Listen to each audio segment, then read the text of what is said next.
제목은 예수님을 몰랐을 때는 믿었고 예수님을 잘 알게 되자 예수를 거부한다. 이런 말씀이에요. 예수를 몰랐을 때는 믿었지만 예수를 알게 되자 거부한다. 부제, 믿음을 지키기 위해서 예수를 버리다. 내 믿음을 지키기 위해서 또는 예수를 떠난다라고 하는 말씀의 제목을 함께 은혜를 나누겠습니다. 마태복음 8장을 표면적으로 전체 읽으면 이 장은 분명히 치유와 기적의 이야기로 가득 찬 장입니다. 나병 환자 치유, 백부장의 하인 치유, 베드로의 장모 치유, 수많은 병자와 귀신 들린 자들의 치유. 그러나 본문을 조금 더 깊이 읽어보면 마태복음 8장은 단순히 예수님을 믿으면 무엇을 얻는가, 치유받는가라고 하는 장이 아니라는 거예요. 마태복음 8장이 던지는 더 근본적인 질문은 무엇인가? 예수님이 나에게 오시면, 이 세상에 오시면 무엇이 더 이상 그대로 유지될 수 없는가? 예수님이 한 개인, 한 가정, 한 공동체 안에 들어오면 어떤 경계가 무너지는가이라는 거죠. 그리고 이 질문 앞에서 등장하는 마태복음 8장의 핵심 키워드는 바로 코스모스, 즉 질서입니다. 질서. 고대 유대 헬라 세계는 정치, 종교, 사회가 위계적으로 정교하게 조직된 사회였습니다. 종교와 경제, 가족과 공동체, 의인과 죄인, 내부자와 외부자의 경계는 명확했고 그 경계는 쉽게 넘을 수 없는 선으로 유지되었습니다. 그런데 마태복음 8장은 예수님의 등장으로 이 질서가 하나씩 붕괴되는 장면을 보여주고 있다는 거죠. 여러분, 치유 이야기들의 공통점, 회복만이 아니라 경계의 침범이다. 첫 번째, 나병 환자는 정결과 부정의 경계가 붕괴되는 장면을 보여주겠다는 거예요. 여러분 1세기 이 나병의 문제는 단순히 질병이 아니었습니다. 고대 사회에서 나병은 하나님의 저주, 신의 처벌로 이해가 되었습니다. 그래서 본문에서 나병 환자는 예수님에게 이렇게 질문합니다. 고쳐주십시오가 아니라 고치시기를 혹시 원하시나요? 이 질문 속에는 이미 깊이 각인된 하나의 인식이 있습니다. 나는 이미 신에게 저주받은 사람인데 내가 고침받을 자격이 있는 사람입니까? 하나님이 나를 다시 고치시길 원하십니까? 3절에 예수님은 그를 고치실 뿐만 아니라 손을 대십니다. 이 순간 사람들 머릿속에 고정되어 있던 질서가 무너집니다. 저 사람은 하나님의 저주받은 사람인데 왜 저 사람이 병이 낫지? 기존에 있던 질서가 무너진다는 거예요. 두 번째, 백부장. 유대인과 이방인의 경계 붕괴. 백부장은 이방인이며 그 당시 로마 제국의 군대 지휘관이었습니다. 유대인의 눈 속에 백부장은 점령자, 적군, 선택받지 못한 사람, 구원과는 무관한 존재였습니다. 그런데 그 백부장이 자신의 하인을 위해 예수님께 나옵니다. 그리고 이렇게 말합니다. 예수님, 말씀만 하옵소서. 내 하인이 낫겠습니다. 예수님은 이 백부장의 믿음을 보고 놀라시며 선언합니다. 이스라엘 중에서 이만한 믿음을 내가 보지 못했다. 이 순간 유대인들 속에 있던 선민의식의 질서가 무너진다는 거예요. 세 번째로, 베드로의 장모와 모든 병자 치유, 가정과 지역 질서의 재구성. 14절 이후에, 8장 14절 이후에 베드로 장모의 치유를 받은 직후 곧바로 이 베드로 장모가 예수님을 섬깁니다. 이 장면은 단순한 감사 표현이 아니라 치유 이후의 삶의 중심이 즉시 예수님을 향해 재배열되었음을 보여주는 표지라는 거예요. 이어지는 본문에서 예수님은 각종 질병에 걸린 자들과 귀신 들린 자들을 치유하십니다. 예수님의 치유 기적으로 인한 변화가 베드로 개인이나 한 가정에만 머무르지 않고 그 지역 전체로 확장되고 있음을 8장이 지금 보여주고 있다는 거예요. 그래서 마태복음 8장 1절에서 17절까지를 말씀을 요약하면 구원자 메시아가 임했을 때, 예수님이 그 세계 안에 들어오셨을 때 기존 세계의 질서와 경계가 어떻게 붕괴되는지를 보여주는 사건들이 지금 나오고 있다는 거예요. 예수님의 등장으로 인해서 사고방식이 뒤집히고 이해의 틀이 흔들리며 사람들의 편견과 선입견이 새롭게 재정의가 됩니다. 누가 깨끗한가? 누가 버려진 사람인가? 누가 믿음의 주체인가? 누가 하나님의 구원 안에 포함되어 있는가?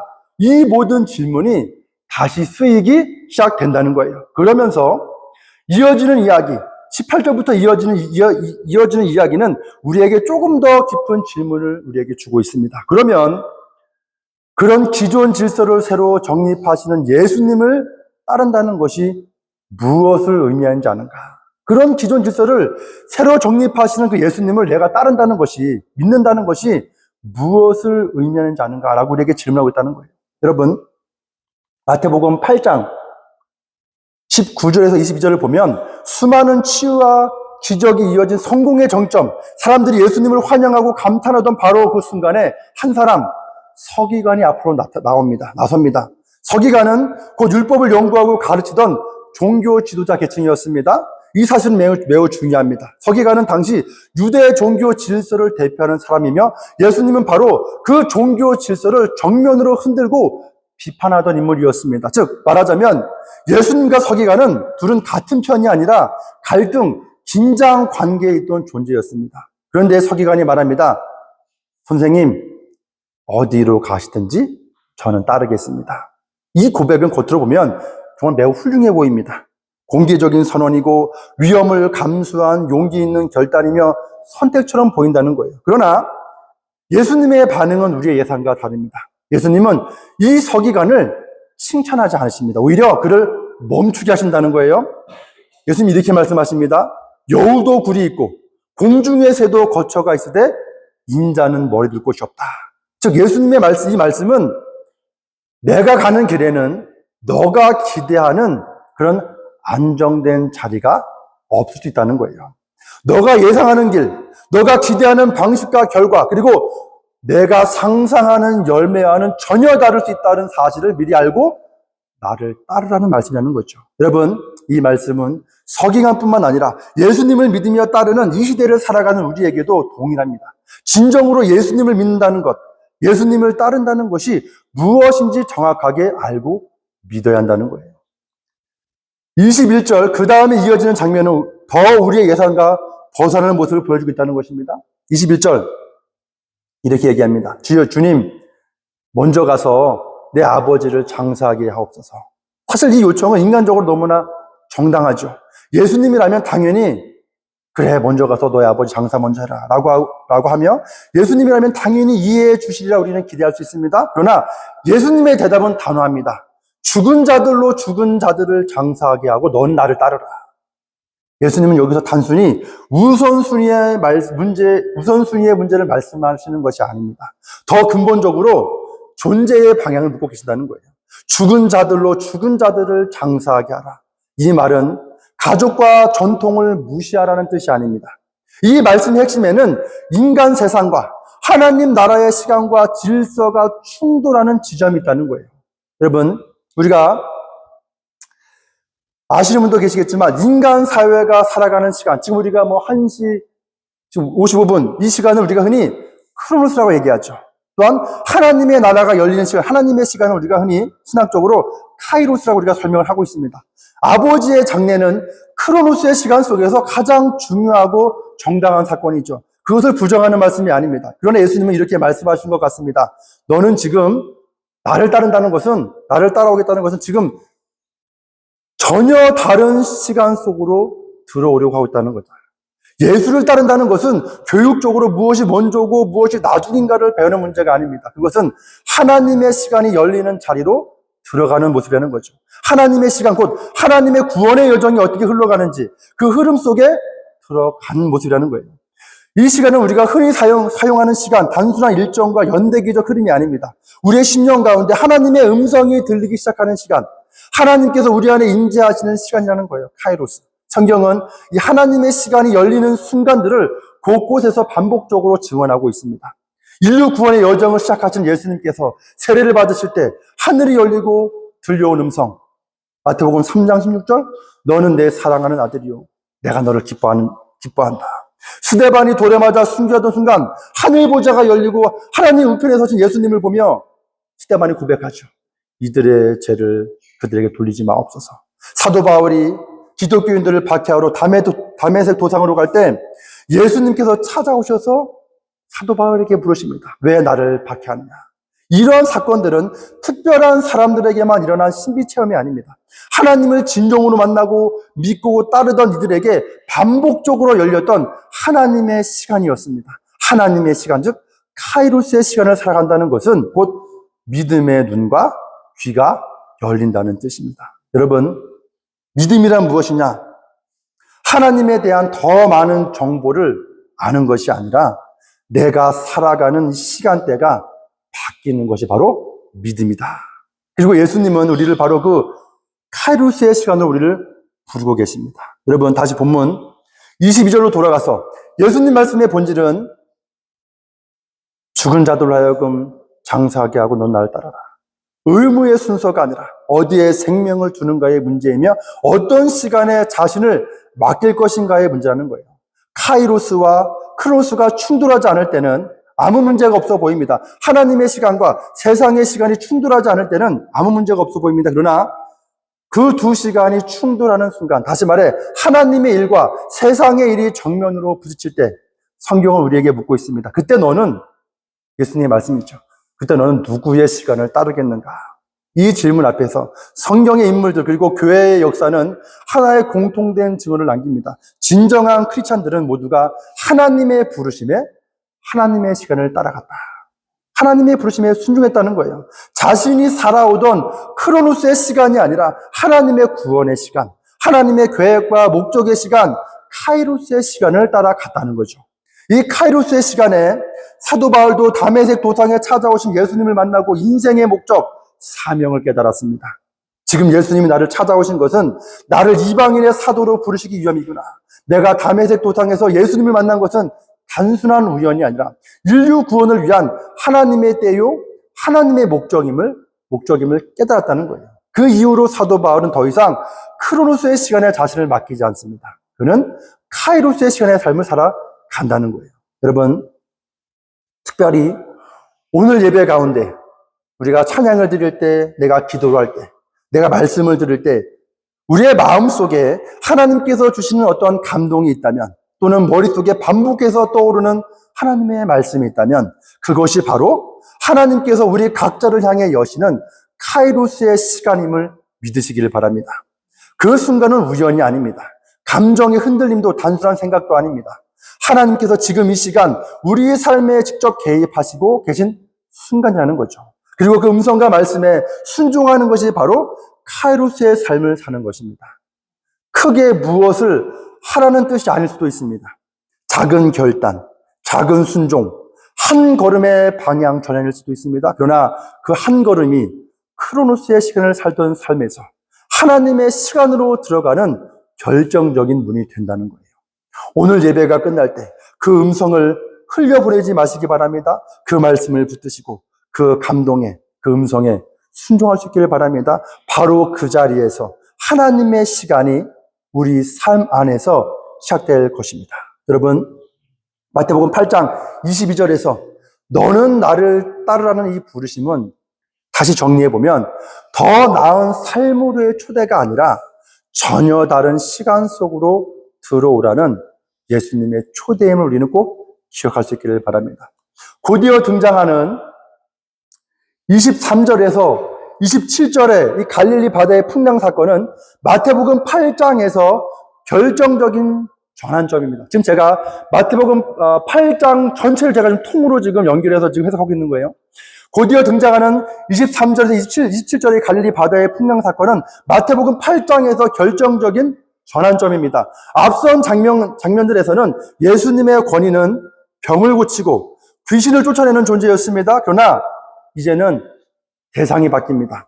이번에는 예수님이 병이 아니라 자연 전체를 대상으로 지금 명령하고 있다는 거예요. 그래서 이 순간 제자들의 인식이 바뀐다는 거예요. 이전까지 예수님은 나에게 도움을 주는 분, 어떤 문제를 해결해 주시는 분, 예수님은 놀라운 능력을 가진 분이었습니다. 그러나 풍랑 사건 이후에 예수님은 더 이상 그저 유익한 존재가 아니십니다. 예수님은 이제는 통제할 수 없는 존재로, 세계의 질서를 뒤흔드는 존재로 하나님의 권위를 지니신 분으로 드러난다는 거예요. 그래서 사람들의 반응이 단순히 감탄이 아니라 어떤 마음이 들어가냐, 이제는 두려움과 불안과 공포로 바뀐다는 거예요. 27절에 그 사람들이 놀랍게 여겨 이르되 이가 어떤 사람이기에 바람과 바다도 순종하는가 하더라.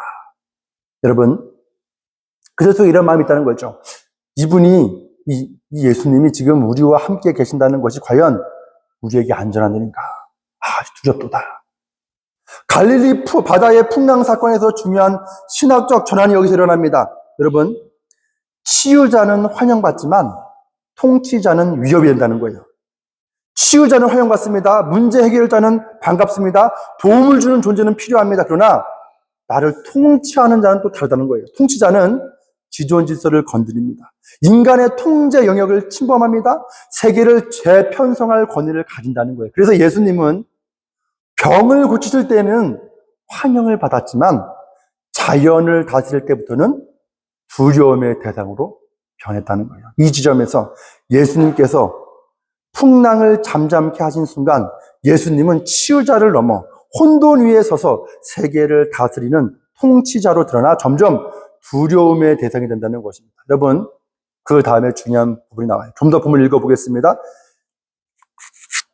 28절 이하를 보면 가다라 지방에서 이제 귀신 들린 사람이 치유됩니다. 그러나 귀신은 그냥 떠나지 않아요. 귀신이 예수님 보지마자 그냥 떠난 것이 아니라 귀신이 사람 대신 돼지떼로 들어가고 2,000마리나 되는 돼지떼는 그 자리에서 몰사합니다. 여기서 한 가지 우리가 기억해야 하는 중요한 영적인 통찰은 무엇이냐? 이 악은, 이 귀신이든 이 악은 언제나 파괴를 남기고 떠난다는 거예요. 한 사람의 영혼은 회복되었지만 그 동네는 막대한 경제적 손실을 입었습니다. 이제 그 마을 공동체는 갈등합니다. 사람 하나 살리려다 동네 전체가 손해를 보게 되었구나. 그래서 그 공동체가 예수님께 말합니다. 이 지역을 떠나주십시오. 이 지역을 떠나주십시오. 여러분, 누가 더 위험한 상태인가? 겉으로 미쳐 보이는 개인인가? 아니면 정상처럼 보이는 그 공동체인가? 여러분, 마태복음 8장이 던지는 근본적인 질문은 마태복음 8장은 더 이상 예수님을 믿고 안 믿고의 문제가 아니라 예수님이 내 삶에 어디까지 들어오시도록 허락할 수 있는가? 다시 말해서 나는 어디까지 예수님을 감당할 수 있는가로 질문이 바뀌어진다는 거예요.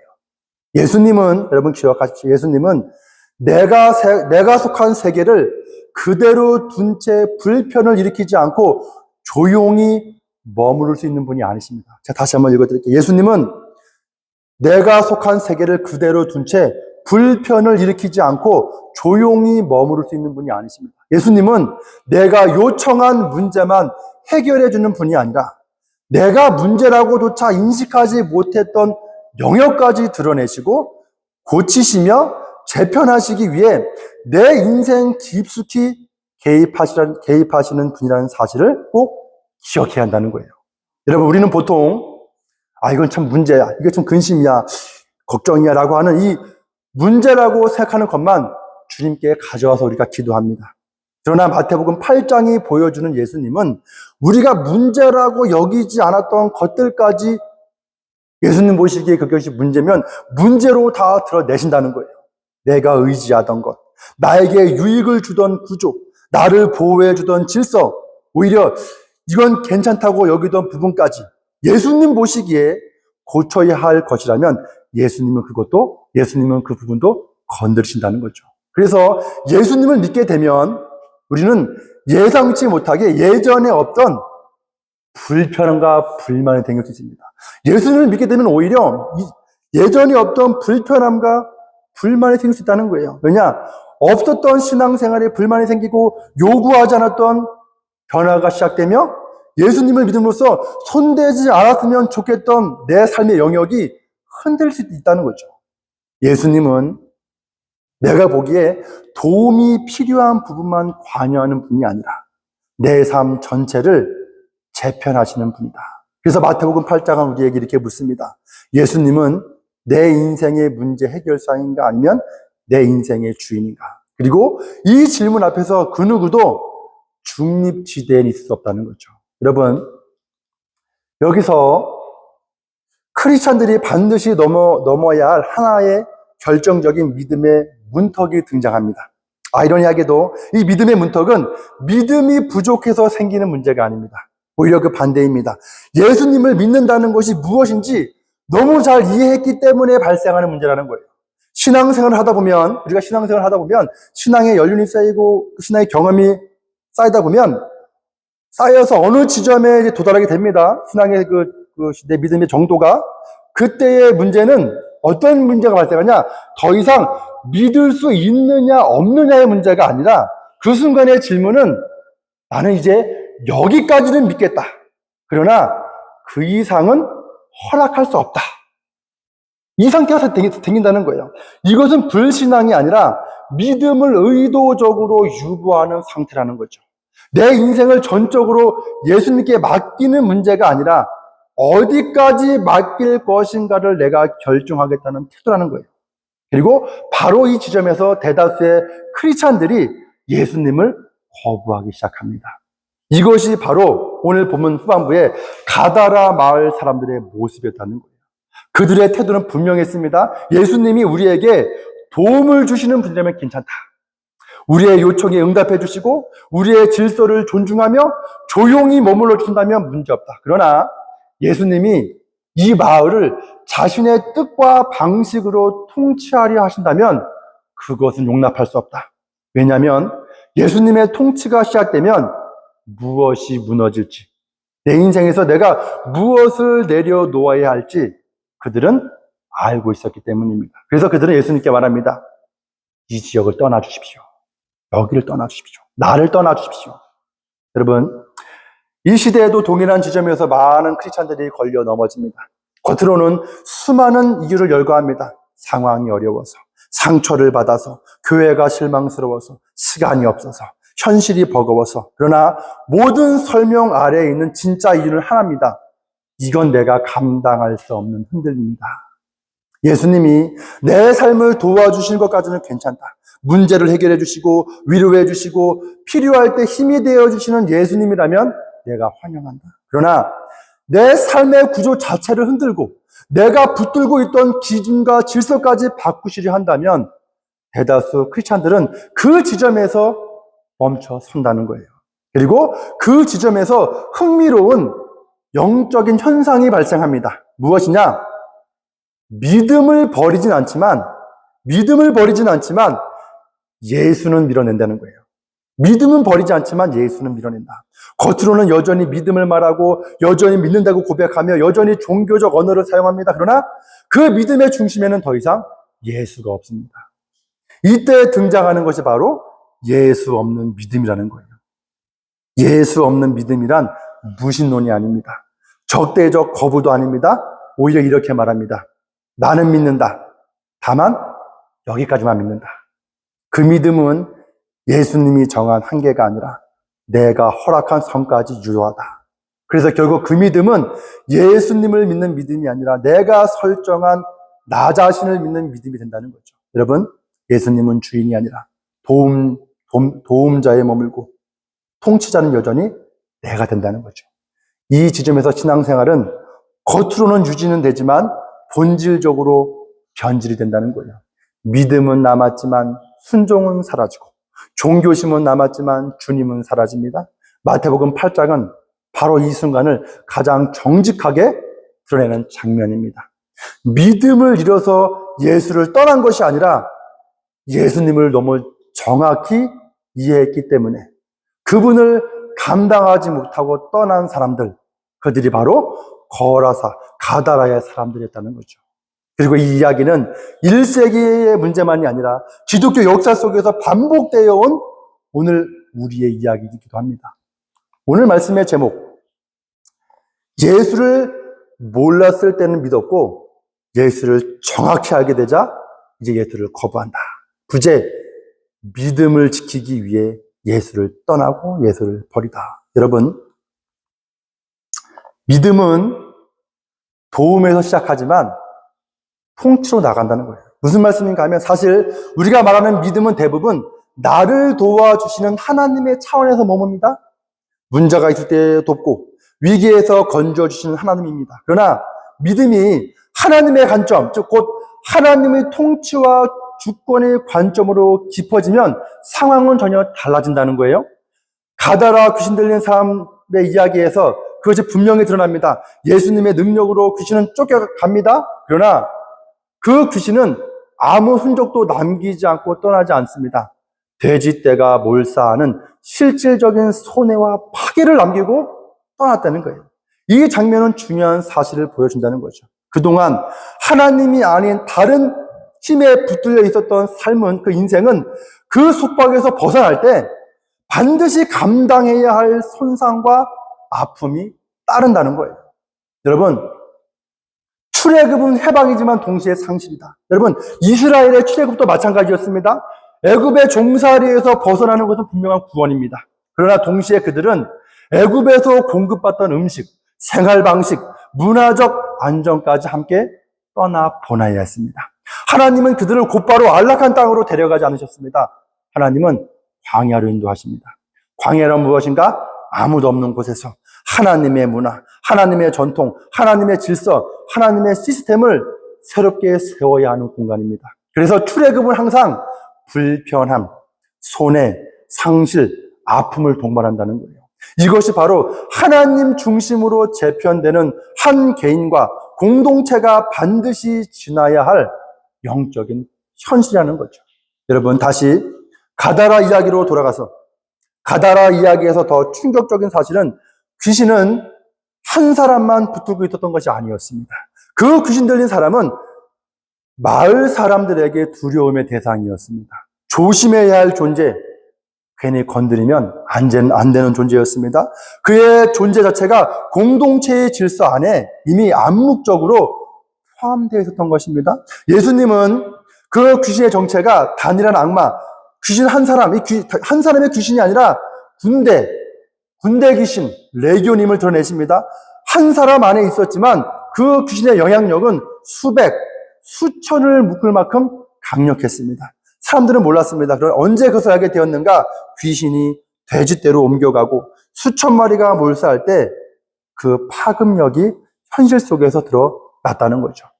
주민들은 이 문제를 귀신 들린 한 명의 문제라고 생각했습니다. 그러나 실제로는 그 한 사람의 문제가 아니라 공동체 전체가 영향을 받고 있었던 구조적인 문제였다는 거예요.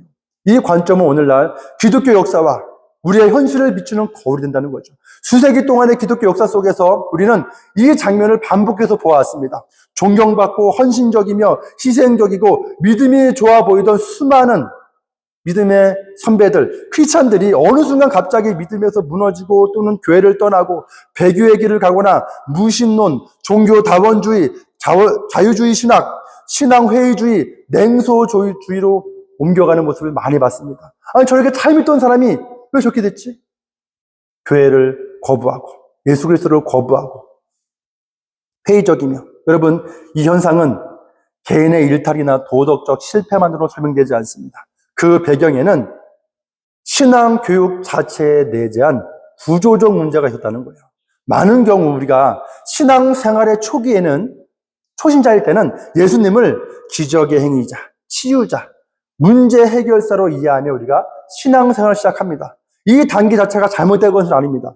성경도 실제로 예수님을 그렇게 만나는 이야기로 가득합니다. 그러나 문제는 그 다음입니다. 신앙생활의 완성, 믿음의 완성은 예수님이 내 삶의 문제를 해결해 주시는 데서 끝나는 것이 아니라 예수님이 내 인생의 통치자로 받아들여질 때 이루어진다는 사실을 제대로 배우지 못했다는 거죠.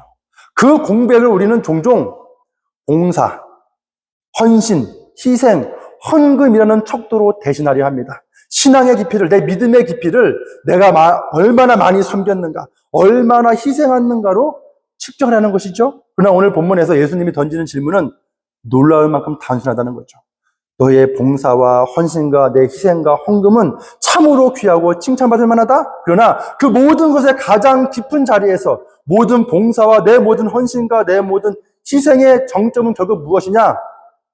예수님이 이렇게 말씀한다는 거예요. 나는 너의 희생도 좋고 헌신도 좋고 너의 봉사도 참 좋지만 나는 너를 원한다는 거예요. 너를 원한다. 예수님은 단순히 우리의 무언가를 먼저 요구하시는 분이 아니라 우리 자신을 부르시는 분입니다.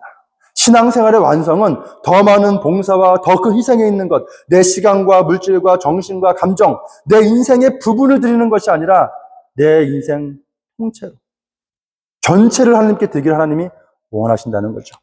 여러분, 로마서 12장 1절에 사도 바울이 고백하죠. 그러므로 형제들아, 내가 하나님의 모든 자비하심으로 너희를 권하노니 너희 인생을, 너희 몸을 하나님이 기뻐하시는 거룩한 산 제물로 드리라.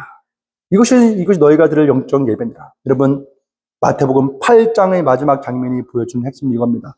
문제는 귀신 들린 한 사람이 아니었습니다. 겉으로 보기에는 그 사람만 귀신 들려 미쳐 보였지만 실제로는 그 동네 주민들 모두가 영적으로는 그와 크게 다르지 않은 상태에 있었다는 거죠.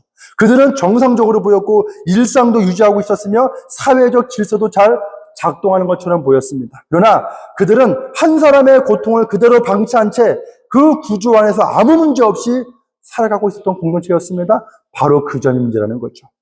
귀신 들린 사람을 그렇게 내버려 둘 수 있었던 공동체의 신앙 상태, 공동체 전체의 영적 무감각이 드러난 것입니다. 결국 귀신 들린 사람은 공동체의 거울이었다는 거예요. 그는 그 공동체 전체가 처한 영적 상태를 드러내는 징후였습니다. 마치 몸에서 암세포 한 조각이 발견되었다면, 우리 몸에서 암세포 한 조각이 발견되었다면 이미 그 안에 수많은 암세포가 우리 몸에 퍼져 있다는 신호인 것처럼 그 귀신 들린 사람은 마을 전체의 영적 현실을 보여주는 한 조각이었습니다. 그 마을과 그 귀신 들린 사람은 별개의 존재가 아니었습니다.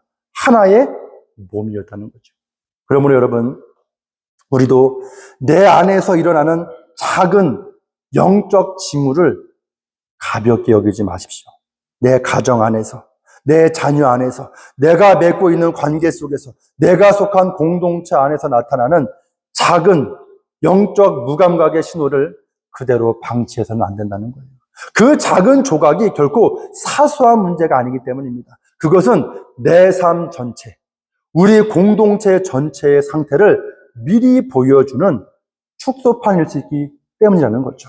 여러분, 가다라에 귀신 들리는 사람의 문제를 해결하는 데에는 분명 많은 희생이 따를 수 있습니다.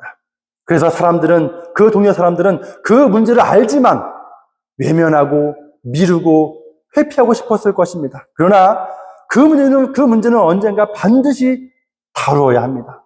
내가 가장 직면하기 싫은 문제, 내가 가장 꺼리고 싶은 그 문제, 내가 가장 감추고 싶은 문제, 바로 그 문제를 예수님께 가지고 나가야 한다는 거예요. 늦었지만 지금이라도 다시 바로 잡아야 한다는 거죠. 가다라 지역에 예수님은 분명히 찾아오셨습니다. 그러나 예수님이 그 마을을 찾아왔지만 그 마을은 변화되지 않았어요. 이유는 하나입니다. 예수님에게 해결이 가능성, 능력이 없어서가 아니라 그 사람들이 예수님이 해결해 주시기를 거부했기 때문이에요. 아무리 예수님이 내 인생에 찾아오셔도 우리가 문제를 문제로 인식하지 않고 해결되기를 원하지 않으면 그 문제는 결코 해결되지 않습니다. 결국 모든 내 인생 문제 해결을 가로막는 가장 큰 장애물은 환경도, 상황도, 타인도, 우리는 내가 이 상황 때문에, 내가 저 사람 때문에, 내가 이 문제 때문에 우리는 종종 탓을 하죠. 가장 큰 장애물은 사실 환경도, 상황도, 타인도 아니라 내 안에 있는 꺼내고 싶지 않은 부담감, 거부감 때문일 수도 있습니다. 하나님은 우리가 거룩해지기를 원하시고 깨끗해지기를 원하시며 회복되고 새롭게 세워지기를 원하십니다. 그러나 그 하나님의 역사 앞에서 끝까지 순종하지 못하고 끝까지 내가 내려놓지 못하고 끝까지 맡기지 못하는 나 자신이 가장 큰 마지막 방임일 수 있다는 거예요. 성경은 이것을 우리에게 분명히 보여줍니다. 나병 환자는 자신의 나병과 정체성을 내려놓아야 했고 백부장은 자신의 권위와 통제권을 내려놓고 맡겨야 했으며 가다라 마을 사람들 역시 귀신 들린 사람의 회복을 바라보며 자신들이 붙잡고 있던 모든 인간적인 욕망, 욕심, 이기심을 스스로 인정하고 예수님께 내려놓고 맡겨야 했다는 거죠. 그러나 그들은 자신들이 붙들고 있던 것을 끝까지 내려놓지 않았습니다. 그래서 예수님은 더 이상 그 마을에서 역사하실 수 없다는 거예요. 여러분, 내가 붙들고 있는 만큼 예수님은 역사하실 수 없습니다. 이 사실을 꼭 기억해야 합니다. 그러므로 오늘 우리는 모든 것을 내려놓고 모든 것을 주님께 맡기며 내 삶의 가장 깊은 자리까지 예수님께서 역사하시도록 허락해야 한다는 거죠. 예수님을 끝까지 의지하면 결코 망하지 않습니다. 오히려 가장 위험한 신앙인은 어떤 신앙인이냐? 적당히 믿는 사람이라는 거예요. 여러분, 신앙생활에는 적당이라는 선택지가 없습니다. 예수님을 받아들일지 아니면 거부하든지라는 거죠. 이 시간 모두가 예수님을 온전히 받아들이고 전적으로 내 삶을 맡겨서 내 인생에 찾아오신 예수님이 준비하신 모든 은혜와 모든 회복과 모든 축복을 빠짐없이 경험하게 되기를 진심으로 기도합니다. 다 같이